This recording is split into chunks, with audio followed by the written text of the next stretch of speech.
অনেকে আমাকে জিজ্ঞাসা করে আপনি কি বাইক দিয়ে ভিডিও বানান। দেখেন, বাইকের আগে কেরিয়ারটা দেখেন। এই কেরিয়ারটা লাগানোর একটা মাত্র কারণ যে আপনি যদি যখন পিলিয়ন নিয়ে বা বড় একটা ব্যাগ নিয়ে আপনি যখন ট্যুরে যাবেন তখন কিন্তু এই কেরিয়ারটার খুব দরকার হয়। আর এই কেরিয়ারটা অনেক হার্ড হওয়ার কারণে আপনি যে কোনো ধরনের হেভি জিনিস, হেভি ব্যাগ কিন্তু আপনি পিছনে রাখতে পারবেন।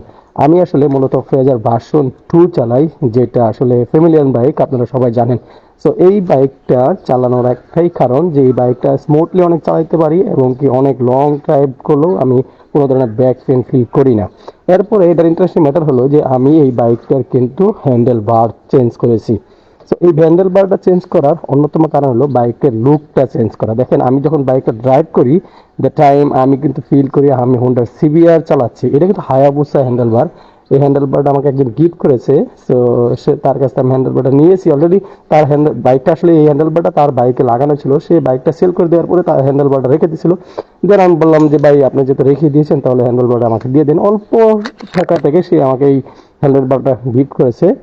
সো আমি হ্যান্ডেল বারটা লাগানোর পরে কোনো ধরনের প্রবলেম ফেস করি নাই। বাট যখন হ্যান্ডেল বারটা আমি স্টেজ ড্রাইভে নিয়ে গেছিলাম তখন হালকা ভাইব্রেশন পাইছিলাম। তারপরে এটা একটু লাডের সমস্যার কারণে হয়েছিল, তারপরে এটা কিন্তু ঠিক হয়ে গেছে। সো দেখেন বাইকের লুকটা কিন্তু জোস। হ্যাঁ, আপনি যদি বাইকটা দেখেন বাহ বাহ বাহ বাহ করবেন। সো এই বাইকটা দিয়েই আমি মূলত মোটো ব্লগ করি আর ইংরেজি ইংরেজি স্পিকিং করি, যেটা দিয়ে আপনারা জানেন আমার ইংরেজি ব্লগ আছে সেগুলো আমি চালাই। এই বাইকের সামনের ফোনটাও একটু চেঞ্জ করেছি, একটু মডিফাই করেছি।